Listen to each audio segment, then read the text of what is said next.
අයුබෝවන් දුෂානිස්ඩයරි YouTube channel එකට අදත් ඔයාලා හැමදෙනාම ගොඩාක් ආදරයෙන් පිළිගන්නවා. අද අපි රසම රස chocolate cake pudding එකක් හදමු. මේ pudding එකේ විශේෂත්වය තමයි මේකට අවශ්‍ය chocolate sauce එක අපි වෙනම හදාගන්නේ නැහැ. pudding එක බේක් කරන්න යන කාලේ ඇරුණම හරිම ඉක්මනින් හදාගන්න පුළුවන් pudding එකක්.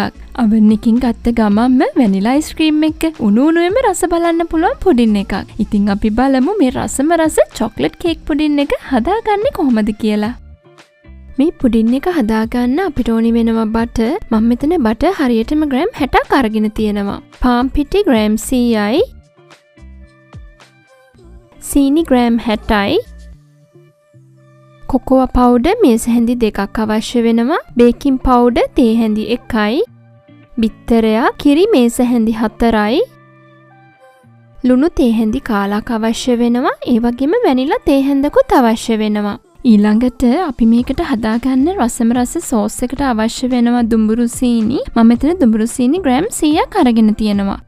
corn flour මේස හැඳි 1යි, කොකෝවා පවුඩර් මේස හැඳි 1යි, නටන උණු වතුර කෝප්පයක් අවශ්‍ය වෙනවා. මෙන්න මේ දේවල් තමයි අපිට ඕනි වෙන්නේ. අපි දැන් බලමු මේක හදාගන්නේ කොහොමද කියලා. අපි මුලින්ම chocolate sauce එකට අවශ්‍ය දේවල් ලෑස්ති කරගමු. අපි ගත්ත දුඹුරු සීනි වලට කොකෝවා පවුඩර් ටිකත් corn flour ටිකත් එකතු කරගන්නවා. ඊළඟට මේ ටික හොඳට මිශ්‍ර කරගන්න. ඔයාලා ගාව දුඹුරු සීනි නැත්නම් ඒ වෙනුවට සුදු සීනි පාවිච්චි කරන්න පුළුවන්. corn flour නැත්නම් corn flour නොදා ඉන්නත් පුළුවන්. මේ විදිහට හොඳට මිශ්‍ර කරගෙන අපි දැන් මේක පැත්තකින් තියාගමු.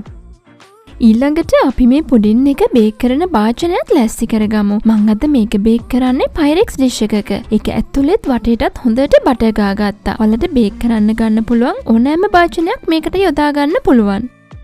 අපි දැන් පුඩින් එක හදන්න පටන් ගමු. මේ වගේ බෝල් එකක් අරගෙන මම ඒකට බටර් ටික දාගන්නවා. ඊළඟට අපි මේකට සීනි ටිකත් එකතු කරගන්නවා. දැන් අපි මේ ටික හොඳට බීට් කරගන්නවා. ඔයාලා මේක හදන්න බටර් ගත්තී ගොඩක් ඝනත් නැති, ගොඩක් දියාරුත් නැති තත්ත්වයෙන් අරගන්න. බටර් ටිකයි සීනි ටිකයි ක්‍රීම් එකක් වගේ වෙනකම් බීට් කරගන්න. මම මේක විනාඩි 3ක් විතර බීට් කරගත්තා. මං අද මේක බීට් කරේ විස්ක් එකකින්. ඔයගලන්ට මේකට බීටරයක් පාවිච්චි කරන්නත් පුළුවන්. එහෙම නැත්නම් ලී හැන්දකින් උනත් බීට් කරගන්න පුළුවන්. ඊළඟට අපි මේකට බිත්තරේ එකතු කරගන්නවා. බිත්තරයත් එකතු කරගෙන නැවතත් හොඳින් බීට් කරගන්න. බිත්තරේ එකතු කරගෙන මම විනාඩි 1කමාරක් හොඳට බීට් කරගත්තා. දැන් අපි මේ වගේ පෙරණයක් තියාගෙන ඒකට මුලින්ම පාන් පිටි ටික දාගන්නවා. ඒකටම අපි කොකෝවා පවුඩර් ටිකක් දාගන්නවා. බේකින් පවුඩර් තේ හැන්දක් දාගන්නවා. දැන් මේ ටික හොඳට හලා ගන්න.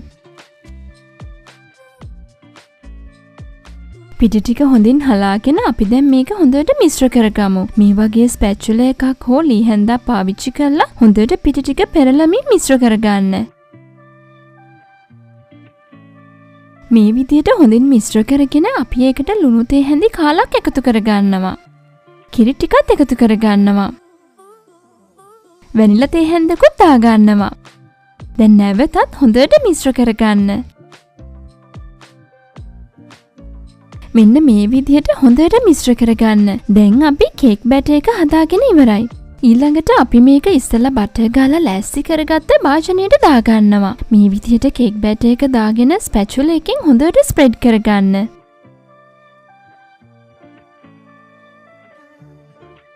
ඊළඟට අපි ඉස්සෙල්ලා chocolate sauce එකට හදාගත්ත මිශ්‍රණය ඒක අපි මේ කේක් බැටර් එක උඩින් දාගන්නවා. වීඩියෝ එකේ පෙන්වන විදිහට දාගන්න. කේක් බැටර් එක සම්පූර්ණයෙන්ම වැහෙන්න මේ වගේ දාගන්න. ඊළඟට භාජනය මෙන්න මේ වගේ හොල්ලලා අපි දාගත්ත මිශ්‍රණය එක සමානව කේක් බැටර් එක උඩ ස්ප්‍රෙඩ් කරගන්න. ඊළඟට අපි මේක උඩින් නටන උණු වතුර එකතු කරගන්නවා. මෙන්න මේ විදිහට හැන්දක් තියලා කේක් බැටර් එක ඇතුළට වතුර යන්නේ නැති විදිහට පරිස්සමට උණු වතුර ටික උඩින් වක් කරගන්න. ඔයාලා මේ පුඩින් එක කන්න වැඩිපුර සෝස් හදාගන්න කැමති නම් තවත් නටන උණු වතුර කෝප්ප භාගයක් එකතු කරගන්න. මේ විදිහට උණු වතුර එකතු කරගත්ත ගමන්ම අපි මේක බේක් කරගන්න ඕනි. දැන් අපි මේක oven එකට දාගමු. සෙල්සියස් අංශක 175ට ප්‍රීහීට් කරගත්ත oven එකේ මැද රැක් එකට දාලා අපි මේක විනාඩි 30ත් 40ත් අතර කාලයක් බේක් කරගන්නවා. දැන් මේ තියෙන්නේ අපි බේක් කරගත්ත chocolate pudding එක. චොක්ලට් පුඩින් එකේ උඩ හරියට බ්‍රවුනි එකක් වගේ මේ වගේ ලස්සනට ක්‍රැක් වෙලා ටිකක් ගන්නකම ක්‍රස්ට් එකක් තමයි තියෙන්නේ. ඊළඟට අපි මේකට ටූත් පික් එකක් ගහලා බලමු මේක හොඳින් බේක් වෙලාද කියලා. මෙන්න මේ වගේ ටූත් පික් එක පිරිසිදු වෙනවා නම් ඒ කියන්නේ මේක හරියටම බේක් වෙලා. ඉතින් මේ තියෙන්නේ අපි හදාගත්තේ රසම රස චොක්ලට් කේක් පුඩින් එක. මේ පුඩින් එක oven එකකින් අරගෙන විනාඩි 5ක් වගේ නිවෙන්න තියලා ඔයාලට පුළුවන් උණු උණුවේම රස බලන්න. වැනිලා අයිස්ක්‍රීම් එක ගොඩාක් රසවත්. ඔයගලන්ට පේනවා ඇති පුඩින් එක යට ලස්සනට චොක්ලට් සෝස් එකක් හැදිලා තියෙනවා. ඉතින් මං හිතනවා ඔයාලත් මේ රසම රස චොක්ලට් කේක් පුඩින් එක try කරලා බලයි කියලා. ඔයා මේ වීඩියෝ එකට කැමති නම් like එකක් දාන්න, share කරන්න. ඒ වගේම dushanisdiary YouTube channel එකට subscribe වෙන්නත් අමතක කරන්න එපා. අපි ආයෙමත් මේ වගේ රසවත් වීඩියෝ එකකින් හමු වෙමු. ඔයාලා හැමෝටම සුබ දවසක්.